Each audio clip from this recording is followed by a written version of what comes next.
It's been hard. It's been really hard. Hey guys, I'm Russ, And I'm Angie. and I am a recovering addict to pornography, masturbation, and other lustful behaviors. And as his wife and support person, I'm here to help those who have been affected by pornography use and to help you find hope and healing in your life. This episode's gonna be a little different. This one is actually gonna be Angie's point of view and why she has stayed. So I've been getting a lot of questions recently about why I've stayed, why I've chosen to stay in my marriage, why I've stayed all these years. And so that's what we're going to talk about today.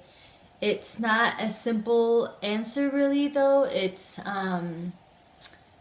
There's been a lot of different stages in our marriage. Right, so we've been through a lot of things in our relationship, and there's been a lot of different reasons why I've stayed. In the beginning of our relationship, like when I first found out about Russell's pornography use, I can't say addiction then because I didn't really know it was an addiction then. So when I first found out about his pornography use and the repeated use of it, I guess, I stayed because I was scared. I was scared to be alone. I was scared to be, the newlywed and newly divorcee. And I thought I could fix it. So those were my reasons. I really did. I thought I could fix it. I thought that if I was better at sex, or if I did whatever Russ wanted me to do, that it would just go away. Like, he wouldn't need porn, right? Because he had me. And so I internalized a lot of it. I internalized what was going on, and I just thought it was my fault. And so I felt like I could fix it or needed to fix it. And so that kind of went on for a couple years. That was kind of like my reason for staying for a couple years, really just fear driven. Then when I found out I was pregnant with her first child, and found out again about a relapse, or really that he hadn't stopped viewing. Sorry, I keep looking up at the timer. I don't know why. But so after that, it was fear again. I mean, it's always been fear, I guess, for the most part. But then it was fear of being a single mom. Like, now I was pregnant, and I didn't want to break up our marriage. I felt like it was my fault. Like, if I left, that I would be the one that was doing it, that I was causing our family to be ripped apart. And I didn't want to be responsible or be guilty for raising a child without his dad.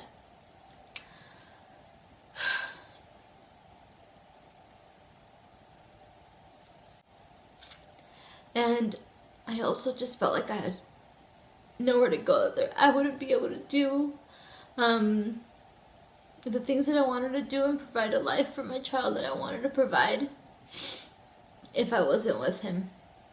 I had a career, but I just felt like it wouldn't be enough. It wouldn't be what I wanted for our son, and so that's why I chose to stay then. Also, like I said, very fear driven.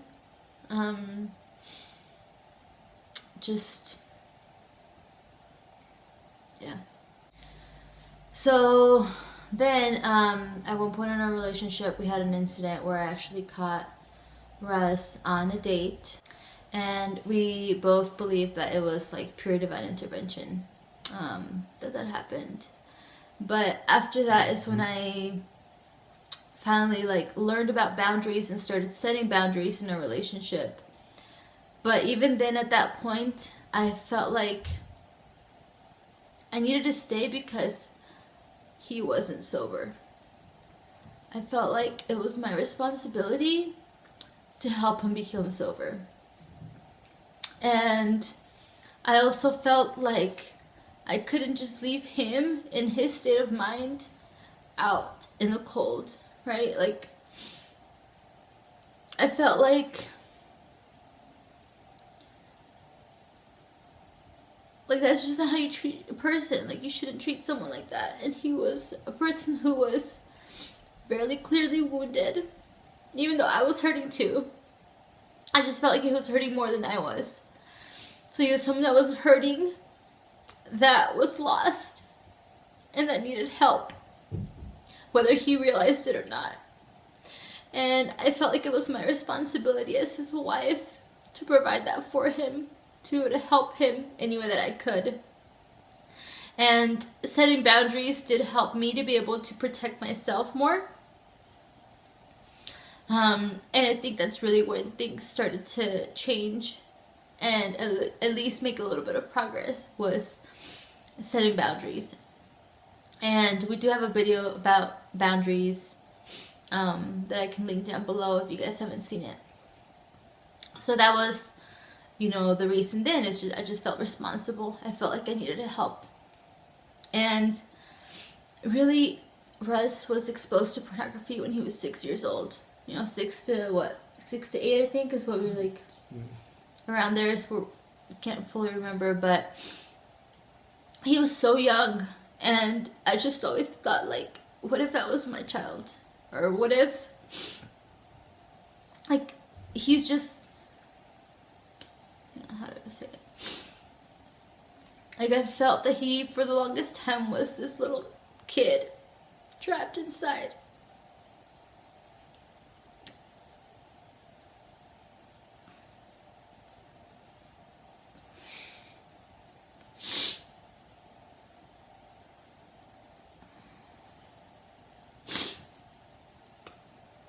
The exposure was not his fault. Obviously, the choices that he made as he got older were fully his responsibility. But it was something that happened when he was so young, and I just felt like he needed help. And finally, like I said, I think boundaries really helped me to be able to get the strength that I needed to recognize that his choices were his choices, that I had no control over them, and that no matter what I did, it wasn't going to fix him. It wasn't going to help. I think boundaries helped me to be able to get clear-headed again, and to be able to work on my recovery and the things that I needed to do to make sure that I was physically, mentally, spiritually strong. And so then I was able to get to a point where I didn't necessarily feel like I had to stay. It was more that I wanted to stay.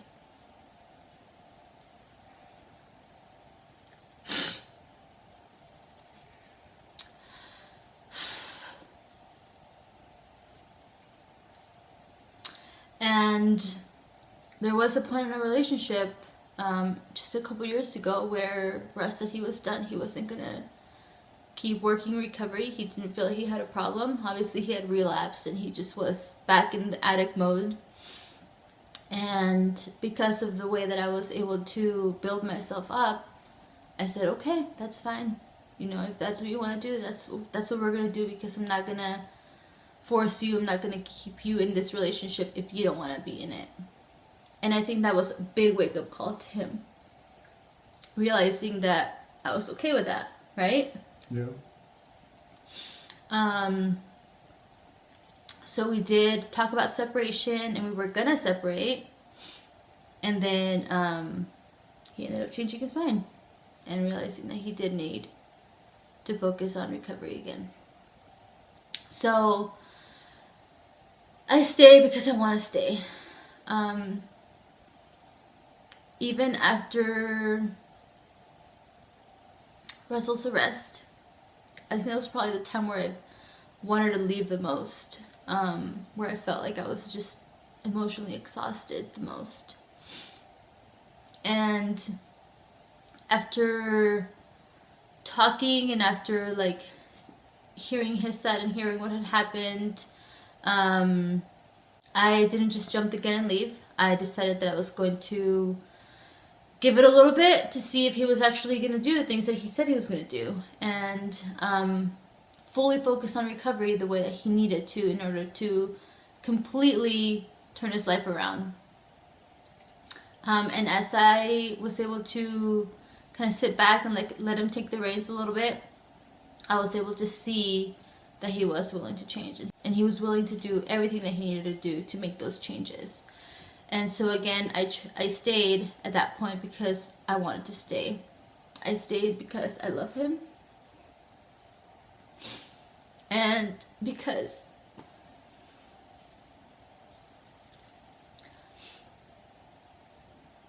he's such an amazing person. You are.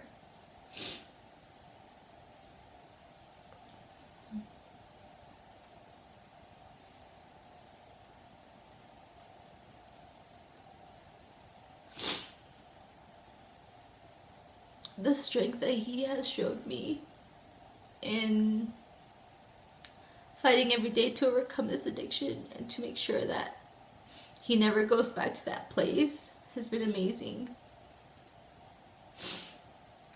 And it gives me hope for other people too. Knowing the dark places that he has been in, the very dark places that he has been in. There's been times where I literally look into his eyes and I just see darkness. There is no light. He's been there. But knowing that he's been there and he can overcome it helps me to know that others can do it too. And it helps me to keep fighting next to his side. There's nobody else that I would want to be doing this with.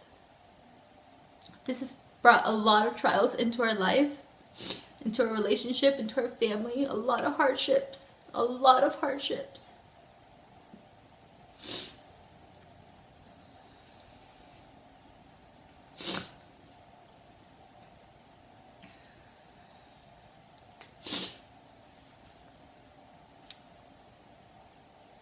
But I would not be able to be the person that I am today without him. And I'm very grateful for that. I'm still working on it. I'm still working hard every day to be better and to be more empathetic and loving, kind to everybody. And I'm just grateful that I can do it with him by my side, and that I can be the one that's here to help and support him and love him. I will say though that this is not for everyone. I mean, you have to know your limits. And in no way do I condone staying in an abusive relationship. If you are in danger, if you or your family or your kids are in danger, just don't. If you or your loved one is struggling with pornography addiction, like, please reach out. There is help, there is hope, and it can be overcome. Thank you again so much to those who have reached out to us. We love getting messages and emails from you. We're sorry for the circumstances that you're in, but we are glad that you have found us and that you're reaching out to us, and please continue to do so. If you like this video, please give it a thumbs up. Don't forget to subscribe. Comment down below with whatever questions you may have, and we'll see you next time, guys. Thank you so much for stopping by. Take care.